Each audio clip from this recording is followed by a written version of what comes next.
할렐루야, 주님의 이름으로 축복합니다. 이번 주 우리 구역 모임 말씀을 우리 함께 나누도록 하겠습니다. 이번 주 말씀은 창세기 29장 31절에서 35절까지 말씀입니다. 창세기 29장 31절에서 35절까지 말씀 우리 함께 보도록 하겠습니다. 여호와께서 레아가 사랑받지 못함을 보시고 그의 태를 여셨으나 라헬은 자녀가 없었더라. 레아가 임신하여 아들을 낳고 그 이름을 루벤이라 하여 이르되 여호와께서 나의 괴로움을 돌보셨으니 이제는 내 남편이 나를 사랑하리로다 하였더라. 그가 다시 임신하여 아들을 낳고 이르되 여호와께서 내가 사랑받지 못함을 들으셨으므로 내가 이 아들도 주셨도다 하고 그 이름을 시몬이라 하였으며 그가 또 임신하여 아들을 낳고 이르되 내가 그에게서 새 아들을 낳았으니 내 남편이 지금부터 나와 연합하리로다 하고 그의 이름을 레위라 하였으며 그가 또 임신하여 아들을 낳고 이르되 내가 이제는 여호와를 찬송하리로다 하고 그로 말미암아 그가 그 이름을 유다라 하였고 그의 출산이 멈추었더라. 우리가 이스라엘의 거짓 신들에 대해서 우상들에 대해서 말씀을 나누고 있습니다. 눈에 보이진 않지만 또 우리 마음속에 몰래 숨어있는 우상들을 하나씩 우리가 찾아보고 있는데요. 사랑에 대한 우상. 지난주에는 야곱이 라헬을 사랑함으로 사랑에 종된 인생에 대해서 말씀을 나눴습니다. 아침에 일어나 보니까 라헬이 아니라 레아였죠. 그것을 통해서 사랑을 쫓아다니는 사람들의 그 환멸과 실망하는 모습들을 우리가 말씀을 통해 살펴보았습니다. 이 세상의 사랑은 우리에게 모든 것을 줄 것 같고 그것이 우리의 회답이 될 것 같아 보이지만 결국에는 그것은 우리가 기대했던 것과는 아침에 일어나면 전혀 다른 것들이 보여지게 됩니다. 오늘 말씀은 이것과 연결되는 말씀인데요. 야곱은 라헬을 너무 사랑했어요. 그렇지만 외삼촌 라반이 야곱을 속이고 레아랑 먼저 라헬의 언니 레아랑 먼저 결혼을 시키고 또 그 이후에 레아랑 라헬과 결혼시켰습니다. 그래서 야곱은 두 아내와 결혼하게 됩니다. 그런데 이 결혼 속에서 가장 큰 피해를 입은 사람이 누구일까요? 우리가 이 결혼 속에서 가장 큰 피해를 입은 사람은 중에 한 사람은 야곱일 거예요. 그렇죠? 야곱이 이 결혼을 이용당해서 그는 종되고 노예처럼 14년 동안 일하게 되죠. 그렇지만 이 결혼에서 가장 큰 피해를 입은 사람은 레아입니다. 레아는 여기서 야곱이 사랑한 여자도 아니고 또 야곱 그 아빠 외삼촌이 그 라반이 진짜 레아를 거의 팔듯이 그냥 야곱에게 넘겨버렸어요. 그래서 이 레아에 대해서 오늘 살펴볼 건데요. 레아는 어떤 사람이냐 하면 이 29장 17절 보면 이 첫인상이 나오는데 레아는 시력이 약하고 라헬은 곱고 아리따우니 여기서 이 시력이 약하다라는 말은 그냥 눈이 좀 안 좋아서 잘 안 보인다 이게 아니라요. 이 눈 쪽에 문제가 있는 거예요. 그래서 사람들이 이 눈으로 말미암아 좀 보기 흉한 이런 컴플렉스 같은 게 이 레아에게 있었습니다. 어렸을 때부터 이런 눈 쪽에 문제가 있었던 거죠. 외형적으로 그래서 그것 때문에 사람들이 호감 갖지 못하는 외모를 가지고 있는 사람이 레아입니다. 성경학자들은 이 레아가 사시기가 있지 않았을까라고 이제 생각하기도 해요. 그래서 야곱도 이 레아라 라헬을 이렇게 봤지만 라헬을 첫눈에 보고 반했지만 레아에 대해서는 전혀 관심을 보이진 않아요. 이런 외모적으로 봤을 때 야곱에게 크게 어떻게 관심을 끌지 못했던 것 같아요. 그래서 이렇게 레아는 이렇게 어렸을 때부터 이 눈이 안 좋은 모습을 보였습니다. 그래서 야곱은 누구를 더 사랑해요? 이 30절에 보면 야곱이 또한 라헬에게로 들어갔고 그가 레아보다 라헬을 더 사랑하여. 야곱은 레아보다 라헬을 더욱 사랑했어요. 원래부터 처음부터 라헬을 사랑했죠. 그래서 이 레아는 어렸을 때부터 어떤 딸이겠어요? 동생하고 외모가 비교되는 딸이죠. 동생은 또 너무 예쁘고 몸매도 좋고 그 사람들마다 동생의 칭찬을 많이 했겠지만 언니에 대한 칭찬은 굉장히 인색했을 거예요. 또 아빠도 사람들한테 동생은 자랑하는 자리를 데려갈 수 있지만 이 언니는 그러지 못하고 또 늘 숨기고 싶은 딸, 아빠에게 인정받지 못한 딸, 아빠의 걱정이 앞으로의 걱정이 되는 딸이 바로 레아였습니다. 그래서 이 레아는 어렸을 때부터 아버지 사랑을 받지 못해요. 그래서 오직했으면 이 결혼식도 이렇잖아요. 결혼식도 아빠가 어떻게 해요? 결혼시켜요? 라헬과 결혼시킨다는 그것을 속여서 레아를 먼저 결혼을 시켜요. 왜요? 이렇게 하지 않으면 첫째 딸은 결혼하지 못할 거라고 생각했던 것 같아요. 그래서 아주 속이는 방법으로 이 결혼을 시키고 레아를 먼저 결혼을 시킵니다. 그래서 레아에는 어렸을 때부터 많은 상처와 비교의식과 마음에 사랑받지 못한 공허함들이 많아요. 동생하고 아주 신경전을 많이 나중에도 벌이게 됩니다. 왜 그럴까요? 어렸을 때부터 사랑받지 못했기 때문입니다. 그래서 레아는 그는 남편 야곱에게 사랑받기를 원해요. 남편은 야곱의 사랑을 구하고 간구합니다. 왜냐하면 그에게 사랑받지 못한 마음이 있기 때문에 그 마음에 공허한 마음이 있기 때문에 남편의 사랑을 간절히 원하고 기대하지만 문제는 남편 야곱은 레아에게 별로 관심이 없다는 겁니다. 그래서 이 레아가 남편에게 사랑받는 어, 것에 목적을 두고 한 일이 있는데요. 그것은 아들을 낳는 일입니다. 고대 사회에서 남편의 아들을 낳는 것은 아주 여인으로서 가장 또 중요한 일이고 또 그 사랑받을 만한 일이었는데 이레아가 그래서 남편의 아들을 또 경쟁적으로 낳으려고 하고 또 설상가성으로 라헬은 아들을 낳지 못해요. 그래서 레아는 아들을 낳습니다. 첫째로 첫째를 임신해요. 32절. 레아가 임신하여 아들을 낳고 그 이름을 루벤이라 이름 지었습니다. 그러면서 이렇게 말해요. 여호와께서 나의 괴로움을 돌아보셨으니 이제는 내 남편이 나를 사랑하리로다. 내가 이렇게 아들까지 낳아줬으니까 이제 남편이 나를 사랑하리로다. 라는 이런 기대를 가지게 됩니다. 남편의 사랑을 내가 이제 받고 내가 그 사랑만 있으면 나는 살 것 같은 마음을 가진 거예요. 그래서 이런 기대를 가지고 있습니다. 그렇지만 남편은 어떻게 해요?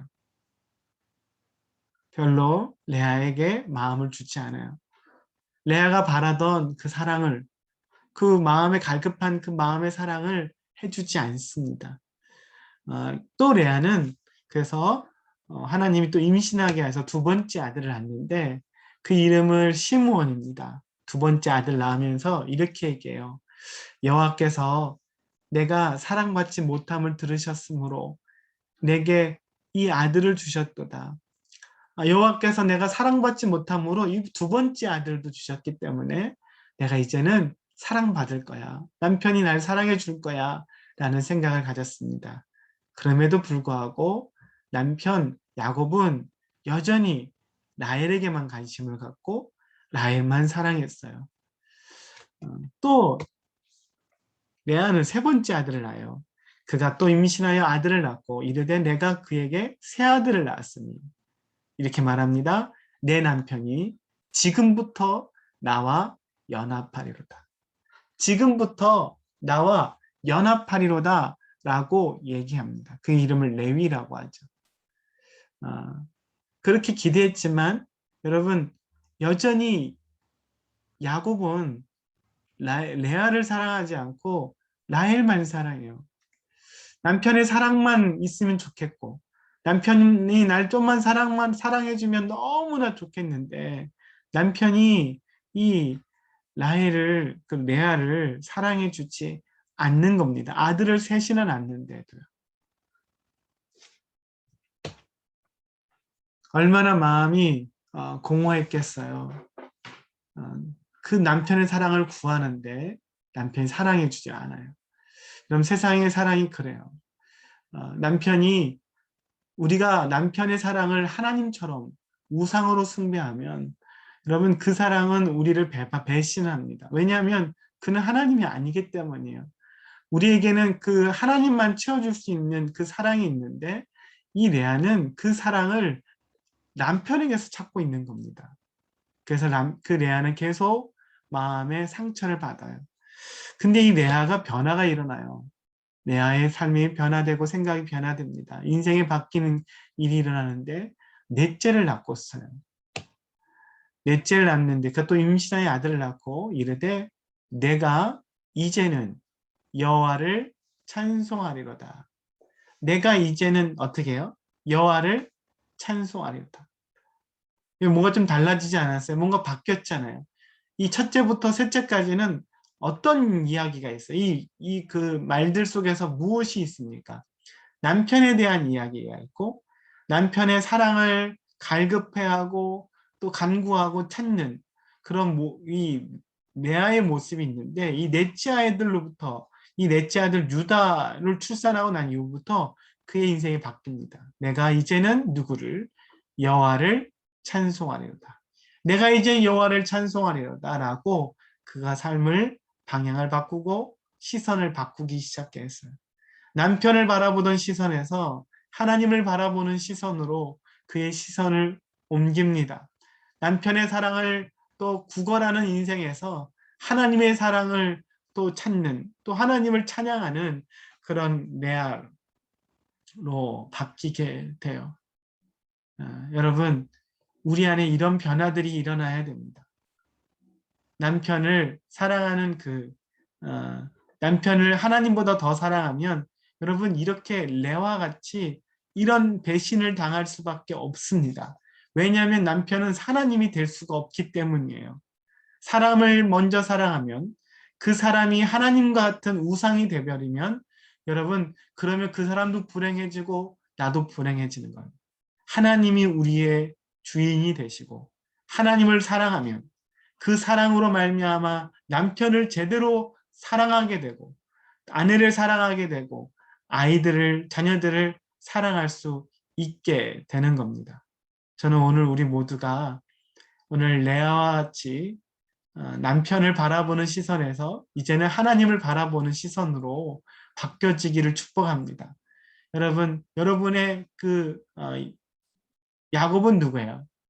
한번 살펴보시기 바래요. 또 하나님이 이런 레아를 놀라운 축복을 해주십니다. 이 레아의 이 아들 유다는 이제 앞으로 야곱이 아들을 총 12명이나 낳아요. 12명의 아들을 낳는데 그 12명의 아들들은 이스라엘의 지파의 조상들이 됩니다. 근데 그 중에 하나님 가장 또 중요한 지파가 있는데 그 지파는 바로 유다 지파예요. 유다 지파는 어떤 지파냐면 유다 지파는 이 유다 지파를 통해서 이스라엘의 왕들이 세워집니다. 다윗의 어느 지파 사람이냐면 유다의 지파 사람. 유다의 혈통을 통해서 이스라엘의 왕들이 나타나요. 뿐만 아니라 이스라엘 혈통을 통해 이스라엘 왕이 나타나고 예수님도 어느 혈통에서 나타날까요? 이 유다를 통해서 예수님이 이 땅에 오시고 온 세상과 만민을 구원하시는 통로로 레아를 사용합니다. 레아는 약하고 사랑받지 못했지만, 남편에게 사랑을 받지 못했지만, 그는 어느 순간 남편이 아닌 하나님을 바라보기 시작하고 하나님을 찬양할 때 하나님은 사랑받고 있는 라헬을 사용한 게 아니라 레아를 사용하셔서 하나님 온 세상을 구원하는 축복의 통로로 하나님이 레아를 사용하셨습니다. 오늘도 우리 삶 속에 이런 일들이 일어나기를 축복합니다. 우리가 지금 여러분이 바라보고 있는 게 뭐예요? 무엇을 간구하고 있습니까? 사람을 하나님 위치에 두게 만든다면 우리는 실망할 수밖에 없습니다. 배신을 당할 수밖에 없어요. 우리의 눈을 이제는 사람이 아니라 하나님께 두시기를 예수님의 이름으로 축복합니다. 하나님을 의지하게 되시기를 주님의 이름으로 축복합니다. 그럴 때 우리에게 주시는 놀라운 은혜들을, 또 놀라운 하나님 회복을 경험하게 됩니다. 하나님을 먼저 사랑하는 것. 세상이 줄 수 없는 사랑은, 남편이, 아내가, 사람들이 줄 수 없는 사랑은 하나님께 있습니다. 우리가 찾고 있는 사랑, 여러분이 찾고 있는 사랑이 여기 있는 거예요. 요한일서 4장 10절, 사랑은 여기 있으니. 우리가 하나님을 사랑한 것이 아니요 하나님은 우리를 사랑하사 우리 죄를 속하기 위하여 화목제물로 그 아들을 보내셨습니다. 여러분이 그토록 찾고 있는 사랑이 바로 예수님께, 하나님께 있습니다. 사람에게서 찾으려고 하면 절대로 그것을 찾지 못하게 될 거예요. 하나님 앞에 믿음으로 나아가게 되시길 바라고, 하나님으로부터는 풍성한 사랑으로 여러분의 마음의 공허한 마음과 상처가 예수님의 그 놀라운 사랑으로 치유되고 회복되어져서 이제는 여러분 다른 사람들을 사랑하고 남편과 아내와 자녀들을 사랑으로 섬길 수 있는 저 여러분 되시기를 예수님의 이름 축복합니다. 질문하겠습니다. 첫 번째 질문은 레아는 남편의 사랑을 간절히 원했지만 그럴 때마다 큰 상처를 받았습니다. 왜 그렇게 되었을까요? 왜 레아는 남편의 사랑을 구할 때마다 왜 큰 상처를 받게 되었을까요? 그 이유가 무엇일까요? 한번 생각해 보시고 좀 나누셨으면 좋겠습니다. 두 번째입니다. 레아는 유다를 낳고 더 이상 남편의 사랑이 아닌 하나님을 찬양하기 시작했습니다. 당신에게 어떤 영역에서 이런 변화가 필요하다고 생각하십니까? 레아의 삶이 바뀌었어요. 남편의 사랑을 구하는 것에서 하나님을 찬양하는 삶으로 바뀐 거예요. 그럴 때 레아의 인생의 놀라운 변화와 하나님이 주시는 축복이 임하게 됐는데, 여러분에게는 어떤 영역에서 이런 변화들이 있어야 된다고 생각이 들어요? 여러분이 아직 집착하고 있는 게 무엇입니까? 한번 돌아보시고 한번 깊게 서로 나누게 되시기를 예수님의 이름으로 축복합니다. 함께 기도하겠습니다. 하나님 아버지 감사합니다. 우리 주님을 찬양합니다. 오늘 거짓인 사랑에 대해서 함께 말씀을 나누었습니다. 레아의 모습을 보면서 레아가 남편의 사랑을 간구했던 모습이 꼭 우리의 모습 같습니다. 하나님으로부터 받을 수 있는 사랑을 다른 것들로부터 우리가 구걸하지 않게 하시고, 다시금 하나님으로부터 그 풍성한 사랑, 십자가 앞에서 그것을 누리게 하셔서 그 사랑으로 우리 남편과 아내와 이웃과 동료와 자녀들을 사랑하고 섬기는 믿음의 우리 신평교회가 될 수 있도록 주님께서 함께하여 주옵소서. 감사합니다. 예수님의 이름으로 축복하며 기도합니다. 아멘. 이번 한 주 동안 하나님의 은혜가 우리 모두에게 임하기를 축복합니다. 감사합니다.